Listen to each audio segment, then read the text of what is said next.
शुरुआत करते हैं। हमारे बीच में खास मेहमान मौजूद हैं। सबसे पहले तो मैं मिस्टर शंकर सिंह भदौरिया जी, अध्यक्ष करनी सेना, हमारे साथ में मौजूद हैं। इससे पहले भी आप हमारे कई सारे इवेंट्स में आ चुके हैं, चाहे वो उत्तर प्रदेश के अलग अलग जिलों में रहे हों। हम इससे पहले फिरोजाबाद, मुरादाबाद और साथ साथ में गाजियाबाद, अयोध्या तक में इवेंट्स कर चुके हैं। और एक बार फिर से आपका स्वागत है।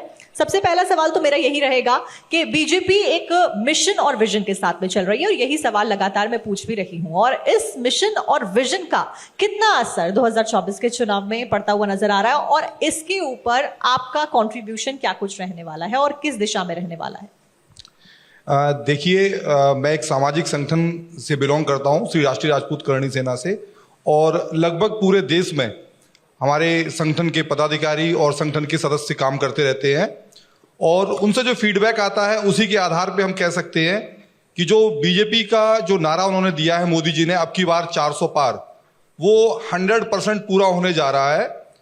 वैसे तो मैं कोई पॉलिटिकल व्यक्ति नहीं हूं, लेकिन एक सामाजिक और ग्रास रूट लेवल पे जो लोग काम करते हैं, उनके कामों को देखते हुए मैं बिल्कुल ये आपको स्पष्ट करना चाहता हूं कि मोदी जी की जो गारंटी है, उनके किए हुए जो काम हैं, वो काम अब जनता को नजर आ रहे हैं। और ये इलेक्शन जनता लड़ रही है। पॉलिटिकल पार्टियां अपनी जगह पे लड़ती हैं, लेकिन जब जनता आपको चाहती है कि वो आपको वोट देना चाहे, तो उसे कोई हरा नहीं सकता। मोदी जी ने जिस तरीके के काम किए, आप यूपी की बात करते हैं, हम लोग अभी यूपी में बैठे हुए हैं तो हम यूपी की ही बात करते हैं। आप एक तरफ एक्सप्रेसवे को देखिए, आप एक तरफ कानून व्यवस्था को देखिए, आप एक तरफ जो जनता के पास मूलभूत चीजें हैं वो पहुंच रही हैं। आज एक छोटी सी चीज होती है, IGRS सिस्टम होता है ऑनलाइन, जिसके ऊपर कंप्लेंट करते हैं जनता, और उसका निस्तारण कितना इफेक्टिवली किया जा रहा है। इसी तरीके से हम बात करते हैं, जहां पे कानून का इकबाल होता है वहां पे इंडस्ट्रीज आती हैं। आज जगह जगह पे जो क्लस्टर बने थे, जो 1 डिस्ट्रिक्ट 1 प्रोडक्ट की योजना आई थी, आज वो धीमे धीमे ग्राउंड पे रिफ्लेक्ट होती हुई नजर आ रही है। तो चाहे वो यूपी हो, चाहे वो राजस्थान हो, चाहे वो कोई भी प्रदेश हो, हम देख सकते हैं एक आम कार्यकर्ता, अगर मैं भी कल भाजपा से जुड़ता हूं या भाजपा के लिए काम करता हूं, तो आप एक आम कार्यकर्ता कभी भी यहाँ पे मुख्यमंत्री या किसी भी ऊंचे पद पर पहुंच सकता है। इस चीज को हमने मध्य प्रदेश में देखा, इस चीज को हमने राजस्थान में देखा है। तो जनता के बीच में एक ये संदेश दिया जा रहा है कि ये पार्टी, भारतीय जनता पार्टी आपकी पार्टी है। आप इससे जुड़ेंगे तो आपको आगे बढ़ने के लिए या आगे बढ़ाने में भारतीय जनता पार्टी कभी पीछे नहीं हटेगी। आप देश के लिए काम करिए, भारतीय जनता पार्टी आपके लिए काम करेगी। और इस बीच क्योंकि हमारे साथ में डॉक्टर समीर भाटी भी मौजूद हैं। डॉक्टर भाटी, हेल्थ से जुड़ी हुई ही आपसे चर्चा करूंगी। आप हेल्थ एक्सपर्ट हैं, स्टार इमेजिंग पैथ लैब के डायरेक्टर भी हैं। और इस बीच अर्बन हेल्थ और रूरल हेल्थ की जब हम बात करते हैं, दोनों ही जो लाइफस्टाइल है उसमें बहुत ज्यादा फर्क देखा जाता है। माइक्रो लेवल पे आए, यानी कि रूरल हेल्थ के बारे में डिस्कस करें, तो बहुत इंपॉर्टेंट हो जाता है रूरल हेल्थ को बेटर करना, क्योंकि अर्बनाइजेशन एक तरफ जहां बहुत अच्छे स्तर पर हो रहा है, वहीं रूरल डेवलपमेंट भी उतना ही मैंडेटरी है, और उसमें लाइफस्टाइल एक बहुत बड़ा योगदान देता है। क्या कुछ कहना आपका? बिल्कुल बिल्कुल। देखिए, रूरल हेल्थ की भारत में बात करें तो अगर हम देखें, हमारे टायर 2 टायर 3 सिटीज़ हैं। मेट्रोपॉलिटन सिटीज़ में देखें तो हमारा हेल्थ केयर इंफ्रास्ट्रक्चर काफ़ी तरह से डेवलप्ड है। फिर भी देखें तो स्वास्थ्य सुविधाएं हमारी सभी तरह से वहाँ पे उपलब्ध है। छोटे शहरों में देखें तो फिर भी काफ़ी हद तक अभी चीज़ें हमारे पास उस तरह से, अगर हम देखें तो टेक्नोलॉजी भी अपग्रेड हुई है हेल्थ केयर की बात करें, और हेल्थ केयर में फिर भी कंपैरेटिवली फैसिलिटीज़ गांव से बेहतर है छोटे शहरों में। पर जो बिल्कुल रूरल एरियाज़ हैं, वहाँ पर निश्चित तौर पर अभी भी काफ़ी चीज़ें ऐसी है जो जिस तरह का स्वास्थ्य का मैं बताऊँ हेल्थ केयर इंफ्रास्ट्रक्चर वो नहीं है। तो एक तो उसमें 2-3 चीज़ें की जा सकती है। अगर हम रूरल हेल्थ केयर को हमें थोड़ा स्ट्रॉन्ग करना है, रोबस्ट करना है, तो वहाँ पर PPP मॉडल मुझे लगता है ज़्यादा बेहतर होगा, जिसमें पब्लिक प्राइवेट पार्टनरशिप, क्योंकि रूरल एरियाज़ में भी बात करें तो government hospital, primary health centre, हमारे वेलनेस सेंटर्स उपलब्ध हैं, पर कहीं ना कहीं हमारे पास जो मैन पावर वाला इशू है, सुपर स्पेशलिस्ट वाला इशू है, वो थोड़ा सा एक चैलेंज रहता है। वहाँ पर कहीं ना कहीं ट्रेंड मैन पावर नहीं है। उसके लिए वो प्राइवेट पार्टनर्स के साथ कोलैबोरेट करके और वो मैन पावर वाला इशू को रिजॉल्व किया जा सकता है। और सेकंड, जैसे कि टेली मेडिसिन हमने कोविड के दौरान इंट्रोड्यूस की थी, तो टेली कंसल्टेशन भी रूरल एरियाज़ के अंदर इंट्रोड्यूस किया जा सकता है, क्योंकि सुपर स्पेशलिस्ट कंसल्टेशन के लिए जैसे गांव वालों को बहुत दूर तक जाना पड़ता है, तो ये भी किया जा सकता है। और साथ के साथ मैन पावर के इश्यूज़ को रिजॉल्व करने के लिए जो वहाँ पर कम्युनिटी हेल्थ सेंटर या डिस्ट्रिक्ट हॉस्पिटल है, उनके अंदर कुछ स्किल डेवलपमेंट के प्रोग्राम इंट्रोड्यूस करके वहाँ का जो यूथ है उनको स्पेसिफिकली हेल्थ केयर कोर्सेज में स्किल्ड किया जा सकता है, ताकि उनको वहीं पर उनके क्षेत्र में ही रोजगार भी दिया जा सके। इसके ऊपर विस्तार से चर्चा करेंगे कि कैसे इंप्लीमेंट किया जा सकता है इससे, लेकिन इस बीच क्योंकि हमारे साथ में मिस्टर करण बटब्याल जी, समाज सेवी लखनऊ, वो भी मौजूद हैं। आपका बहुत बहुत स्वागत है सर। और आपसे मेरा सवाल यही रहेगा कि एमएसएमई और रियल एस्टेट सेक्टर दोनों का ही एक बड़ा कॉन्ट्रीब्यूशन है डेवलपमेंट की ओर, और जब हम एक डेवलप्ड कंट्री की बात करते हैं, 2047 के विजन की बात करते हैं, उस बीच दोनों ही रियल एस्टेट और एमएसएमई एक बड़े कॉन्ट्रीब्यूटर के तौर पर सामने आने वाले हैं। आप इसको किस तरीके से देखते हैं और किस दिशा में काम करने की रणनीति के ऊपर आप चल रहे हैं? पहले तो मैं भारत 24 को थैंक्स कहूँगा कि उन्होंने हम सबको अपने मन की बात बोलने की एक मंच प्रदान किया है। अभी तक हम लोग मोदी जी के मन की बात सुन रहे थे, अब एक जनरल पब्लिक आके अपनी मन की बात बोल सकता है यहाँ पे। देखिए, जहाँ तक एमएसएमई की बात है, मोदी सरकार एमएसएमई में 100% वर्क कर रही है। छोटे छोटे इंडस्ट्रीज़ को उन्होंने बहुत तरह तरीके के फंड्स एलोकेट करवाए हैं। सेकेंडली, बिल्डर्स को बहुत तरीके से सपोर्ट सिस्टम प्रोवाइड हुआ है, जो कि और पिछले सरकार में वो लैक कर रहा था। तो मेरे ख्याल से अब की बार 400 पार की जो संकल्प है, वो मुझे लग रहा है कि शायद पूरा हो जाएगा। और इस बीच क्योंकि हमारे बीच मिस्टर कपिल देव अग्रवाल मौजूद हैं, आपका बहुत बहुत स्वागत है सर। आपके साथ भी चर्चाओं का दौर आगे जारी रहने वाला है, लेकिन क्योंकि हमारे बीच में बहुत इम्पोर्टेंट गेस्ट मौजूद हैं और लगातार हम चर्चा कर रहे हैं, और इस बीच अगला सवाल मैं करना चाहूँगी हमारे बीच में डॉक्टर समीर भाटी, क्योंकि लगातार बने हुए हैं। डॉक्टर समीर भाटी, हम अभी बात कर रहे थे पीपीपी मॉडल के बारे में, किस तरीके से इम्प्लीमेंट किया जाए, इम्प्लीमेंटेशन कैसे किया जाए इसका ऑन ग्राउंड जब हम बात करते हैं, क्योंकि पॉपुलेशन एक बहुत बड़ा चैलेंज है। जहां हम यूथ को बेनिफिट्स पहुंचाने की बात कर रहे हैं, लाइफस्टाइल बेटर करने की बात कर रहे हैं, वहां हमें यह भी ध्यान रखना होगा कि हमारी कंट्री एक यूथ कंट्री है और 50% से ज्यादा आबादी यूथ की है।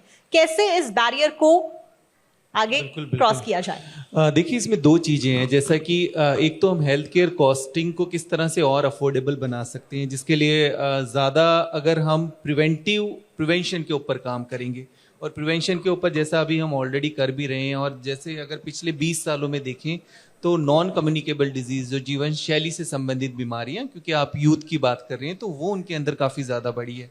जैसा आज हम वर्ल्ड किडनी डे भी है, और देख भी रहे हैं भारत के अंदर जिस तरह से हाइपरटेंशन के केसेस काफ़ी ज़्यादा बढ़ रहे हैं, खास तौर पे यूथ के अंदर। तो नॉन कम्युनिकेबल डिजीज़ पे जितना प्रिवेंशन पे हम काम करेंगे, उतना डिजीज़ बर्डन भी हमारा बढ़ेगा। नॉन कम्युनिकेबल डिजीज़ की बात करें तो आप ये देखिए, कार्डियोवैस्कुलर, जो हार्ट से रिलेटेड जितनी भी बीमारियां हैं, इसके अलावा आप बात करें हाइपरटेंशन, आप फैटी लिवर डिजीज़, ये सभी नॉन कम्युनिकेबल डिजीज़ है। तो इनके प्रिवेंशन पे जितना हम अवेयरनेस करेंगे उतना बेहतर रहेगा, और इसको डिजीज़ बर्डन को भी ओवरऑल कम कर सकते हैं। और पीपीपी मॉडल की जिस तरह से बात की, तो हमारे जैसे डिस्ट्रिक्ट हॉस्पिटल है, वहाँ पे इंफ्रास्ट्रक्चर काफ़ी ठीक तरीके से उपलब्ध है, सब चीज़ें हैं। बट अगर किसी हॉस्पिटल के अंदर मैन पावर की कमी है, तो वो प्राइवेट पार्टनर्स के साथ कोलैबोरेट करके वहाँ मैन पावर दिया जा सकता है। इक्विपमेंट की कमी है किसी भी तरह की, जैसे ऑलरेडी हम प्रदेश के 20 डिस्ट्रिक्ट के अंदर हमने सिटी स्कैन की मशीन लगाई हुई है, तो किसी भी तरह का इक्विपमेंट का गैप है तो वो भी प्राइवेट पार्टनर्स के साथ कोलैबोरेट करके वो इक्विपमेंट वहाँ पे लगाया जा सकता है, ताकि पूरी एक होलिस्टिक हेल्थ वहाँ पे उस एरिया के अंदर दी जा सके। अच्छा, इस बीच क्योंकि हमारे साथ में मिस्टर सुशील बादबानी जी मौजूद है, डायरेक्टर भाटू सम्राट मोबाइल इंडस्ट्रीज, बहुत बहुत स्वागत है सर आपका। आपसे मेरा सवाल इंडस्ट्री से जुड़ा हुआ रहेगा, और मॉडर्नाइजेशन और डिजिटलाइजेशन की ओर सरकार एक बहुत बड़े स्तर पर काम कर रही है और डिजिटलाइजेशन को बढ़ावा दे रही है। ऐसे में इंप्लीमेंटेशन की जब अब बात आती है ग्राउंड लेवल पे, माइक्रो लेवल पे, कितना बड़ा चैलेंज है गवर्नमेंट के लिए और आपके लिए? क्योंकि बहुत सारे लोग ऐसे हैं जहां जिनको डिजिटलाइजेशन के बारे में नहीं पता है और अभी भी वो प्रोसेस में है सीखने के। मैं ये कहना चाहूँगा डिजिटलाइजेशन के बारे में कि अभी हम लोग जिस तरह का भी काम कर रहे हैं, और डिजिटल मार्केटिंग या कोई भी सोशल मार्केटिंग इतनी ज़्यादा बढ़ रही है, जिसकी वजह से मुझे लग रहा है कि लोगों को बहुत ज़्यादा रोज़गार भी मिल रहा है और लोगों को बहुत ज़्यादा प्रसिद्धि भी मिल रही है। इसके अलावा जो आप बात करें ग्राउंड लेवल पे, तो ग्राउंड लेवल पे मुझे लगता है कि जितनी भी डिजिटल ऐप्स आ गई हैं, और जो हर आदमी के हाथ में आज की डेट में स्मार्टफोन है लगभग, उससे मुझे लगता है कि बहुत ज़्यादा लोगों को डिजिटली होने में बहुत मदद मिल रही है। और जितनी भी ऐप्स हैं आजकल आप देखिए गांव-गांव में और पान की दुकान तक में यूपीआई स्कैनर और गूगल पे, फ़ोन पे का सिस्टम है। तो मुझे लगता है इससे हम लोग डिजिटल इंडिया की तरफ जा रहे हैं। और आर्टिफिशियल इंटेलिजेंस वगैरह है जो आज की डेट में बहुत ज़्यादा वर्क कर रही है, इस पर कई सारी वर्किंग हो रही है। तो इससे हम लोग को लगता है कि हम लोग बहुत ज़्यादा डिजिटली इम्प्रूव कर रहे हैं और बहुत बेटर कर रहे हैं। मिस्टर शंकर सिंह भदौरिया, आप करनी सेना से ताल्लुकात रखते हैं और इस बीच मैनपुरी समाज की जब हम बात करते हैं तो आपकी एक अच्छी पहचान है वहां पर। स्पेशली मैं यूथ की बात करूं, युवा की बात करूं, जो कि मेजॉरिटी में है हमारे देश में, उनके बीच में आप रहते हैं, उनके साथ में कंधा से कंधा मिलाकर आप चलते भी हैं। ऐसे में आज का यूथ क्या चाहता है? 2047 का जब हम लक्ष्य देखते हैं, 2024 के चुनाव देखते हैं, उसमें यूथ की कॉन्ट्रीब्यूशन क्या कुछ रहने वाली है? और क्या आपको लगता है, क्योंकि आप यूथ के बीच में रहते हैं, कि यूथ सैटिस्फाइड है गवर्नमेंट के द्वारा जो कुछ भी किया जा रहा है? यूथ हमारा जब तक मजबूत नहीं होगा ये देश विकसित नहीं होगा। तो मोदी जी का जो संकल्प है 2047 विकसित भारत का, उसके लिए हमारे युवा मजबूत होने, युवाओं को रोजगार मिलना, युवा हमारा मानसिक रूप से और शारीरिक रूप से जब तक स्वस्थ नहीं रहेगा, जैसा कि हमारे को पैनलिस्ट ने भी बोला हुआ है कि स्वास्थ्य के बारे में उन्होंने काफी अच्छी चीजें रखी हुई हैं। तो जब तक युवाओं को रोजगार, अभी यूपी की बात करते हैं तो 2 भर्तियां यहां पर हुई थी, जो दोनों भर्तियां रद्द कर दी गई थी, जिसमें पेपर लीक का एक हुआ था। तो सरकार को इसके ऊपर काम कर रही है। हमारी जो पुलिस एजेंसियां हैं वो जिन्होंने पेपर लीक किया है, जो माफिया हैं, जो नकल माफिया हैं, उनको ऊपर बहुत ज्यादा धरपकड़ जारी है। लेकिन इससे युवाओं का मनोबल डाउन होता है। निश्चित रूप से आप समझिए, जहां पे 50-50 लाख लोग अगर अप्लाई करते हैं, वो बहुत दूर दूर जाकर सेंटरों पे जाते हैं और वहां पे पेपर देते हैं और उसके बाद उनको पता पड़ता है कि किसी नकल माफिया ने ये पेपर लीक करा दिए हैं। मैं धन्यवाद देता हूं हमारे यशस्वी मुख्यमंत्री योगी आदित्यनाथ जी का, जिन्होंने युवाओं के मन को पढ़ते हुए उन भर्तियों को तत्काल प्रभाव से रद्द कर दिया था। तो ये एक बहुत बड़ा युवाओं को संदेश है कि सरकार आपके साथ है, सरकार नकल माफियाओं को मिट्टी में मिला देगी। और मैं खुद इस बात को मैंने महसूस किया है कि माननीय योगी आदित्यनाथ जी के राज में कोई भी माफिया, चाहे वो किसी प्रकार का माफिया हो, तो वो बचेगा नहीं और युवाओं को सही तरीके से न्याय मिलेगा, युवाओं को बढ़िया रोजगार मिले। युवा हमेशा निष्पक्षता चाहता है, युवा विकसित भारत चाहता है, युवा डिजिटलाइजेशन चाहता है, जिसमें सरकार के साथ साथ प्राइवेट पार्टनर्स भी बहुत ज्यादा योगदान दे रहे हैं। तो युवाओं के लिए इस समय जो सरकार चल रही है, वर्तमान सरकार, चाहे वो योगी जी के नेतृत्व में उत्तर प्रदेश सरकार हो और चाहे वो केंद्र के अंदर मोदी जी के नेतृत्व में सरकार हो, आप खुद देखिए, आज से लगभग 10 साल पहले हमारे यहां पर डेटा की कॉस्ट क्या थी? हम लोग यहां पे डेटा लगभग 251 रुपए में 1 GB डेटा मिलता था हम लोगों को, और वो 1 GB डेटा हम लोग बंद कर देते थे, फिर यूज करते थे। आज की डेट में युवाओं के पास जिस तरीके के सरकार ने प्रयत्न किए हैं, उसके बाद सारा का सारा डिजिटलाइज्ड हो गया है। युवा वहां के ऊपर उसका फायदा उठा रहे हैं, चाहे वो सोशल मीडिया के जरिए से हो, चाहे वो पढ़ाई के लिए हो, हर क्षेत्र में युवा इस बात से बड़ा खुश है। युवा की बात क्योंकि हमने करी और इस बीच बादबानी जी ने भी युवाओं की ही बात करी, डिजिटलाइजेशन के ऊपर हम जोर दे रहे थे और मॉडर्नाइजेशन के ऊपर हम बातचीत कर रहे हैं। डॉक्टर भाटी, इस बीच हेल्थ इज वेल्थ कहा जाता है और एक टर्म डिजिटल हेल्थ वो भी उतनी इंपॉर्टेंट है। क्या है ये डिजिटल हेल्थ? मैं चाहूंगी आप हमारे दर्शकों को बताएं, और कितना इंपॉर्टेंट है इस डिजिटल हेल्थ के बारे में समझना और उसके बाद इससे लड़ना भी।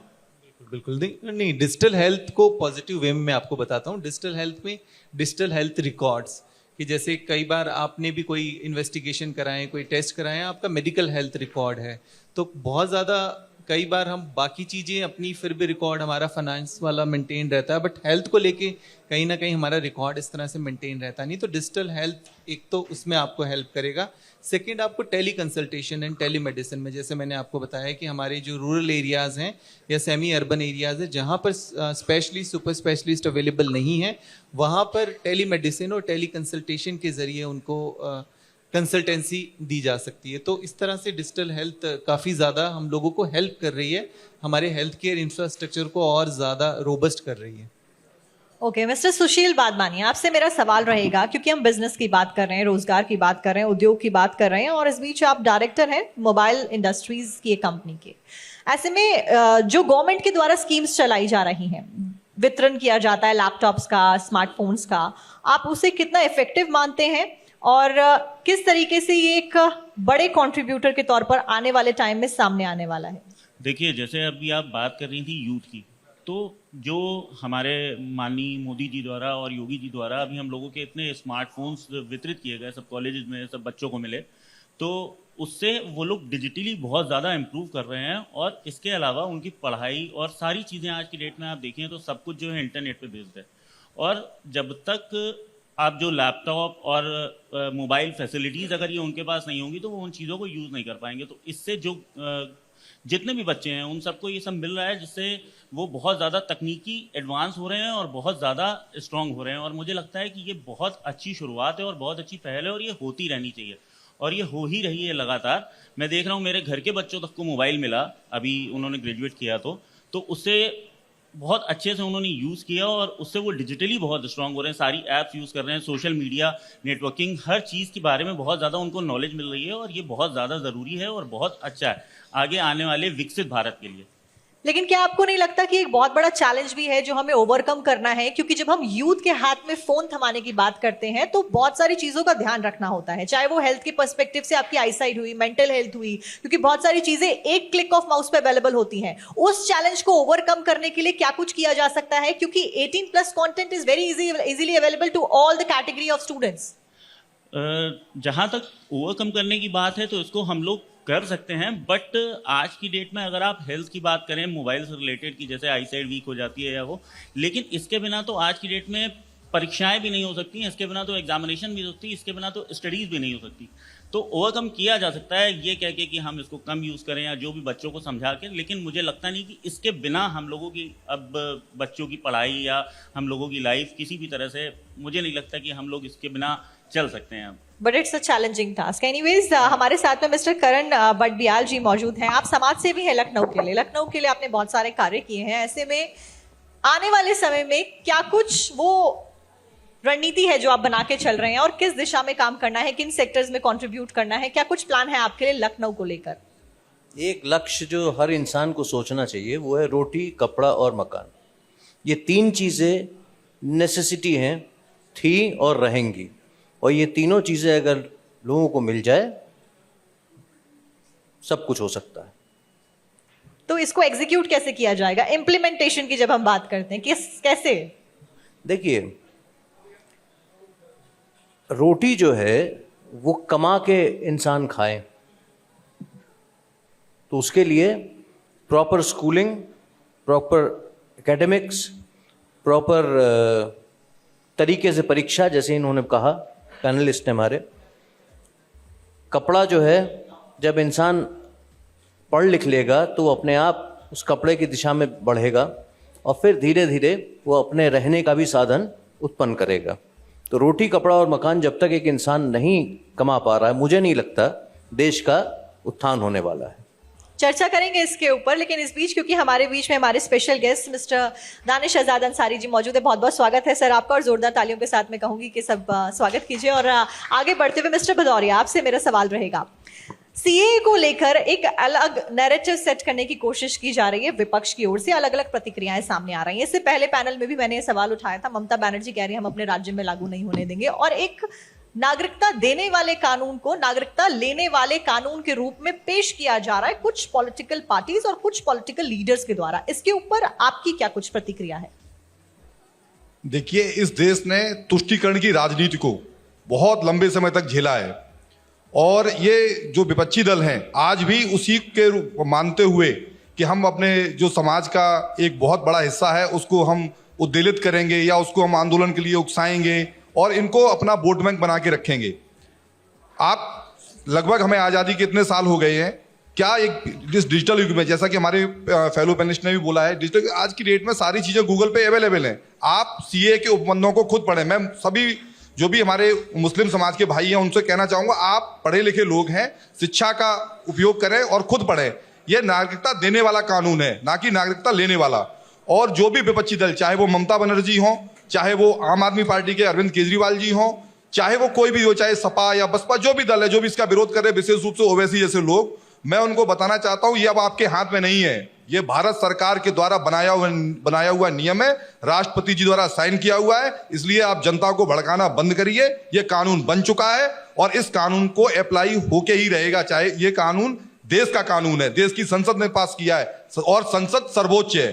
तो विशेष रूप से सभी लोगों को यह मान के चलना चाहिए कि सीए कानून अब इस देश का हिस्सा बन चुका है और हमें इसी के साथ जीना है। दूसरी चीज, ये लोगों को नागरिकता देगा, ना कि किसी की नागरिकता छीनेगा। और ये किन लोगों के लिए बनाया गया है?